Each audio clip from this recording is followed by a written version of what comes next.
জনমুখী বাজেট পেশ করেছে রাজ্য সরকার। জনকল্যাণার্থে রাজ্য সরকারের এই বাজেট। রাজ্য সরকারের করহীন বাজেটকে স্বাগত জানিয়েছে প্রদেশ বিজেপি। সোমবার সাংবাদিক সম্মেলন করে এই ভাষাতেই সরকারের পেশ করা বাজেটের প্রশংসা করেন দলীয় নেতৃত্ব। গোটা দেশেই বেজে উঠেছে লোকসভা নির্বাচনের দামামা। রাজ্যেও সক্রিয় প্রতিটি রাজনৈতিক দল। নির্বাচনের প্রাক মুহূর্তে রাজ্যের বিজেপি সরকার বিধানসভায় পেশ করল 2019-20 অর্থবর্ষের বাজেট। সোমবার রাজ্যের অর্থমন্ত্রী জিষ্ণু দেববর্মন এই বাজেট পেশ করেন।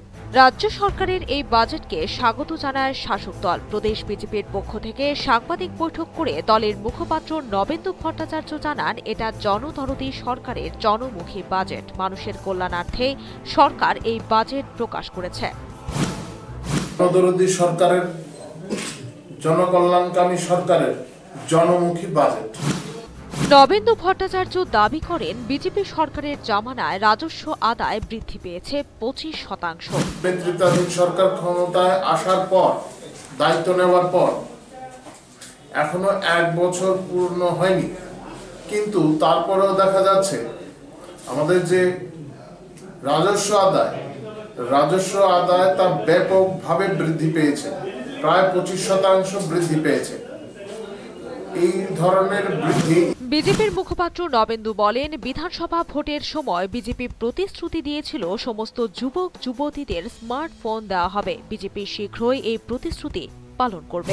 নেতৃত্বাধীন সরকার ক্ষমতায় আসার পর, দায়িত্ব নেওয়ার পর এখনো 1 বছর পূর্ণ হয়নি, কিন্তু তারপরেও দেখা যাচ্ছে আমাদের যে রাজস্ব আদায় তা ব্যাপকভাবে বৃদ্ধি পেয়েছে, প্রায় 25% বৃদ্ধি পেয়েছে। এই ধরনের বৃদ্ধি। সার্বিকভাবে শাসক দল বিজেপির পক্ষ থেকে সরকারের এই বাজেটকে স্বাগত জানিয়েছে এবং সরকার সমস্ত প্রতিশ্রুতি পালন করবে বলে দাবি দলীয় নেতৃত্বের। Bureau report, news vanguard.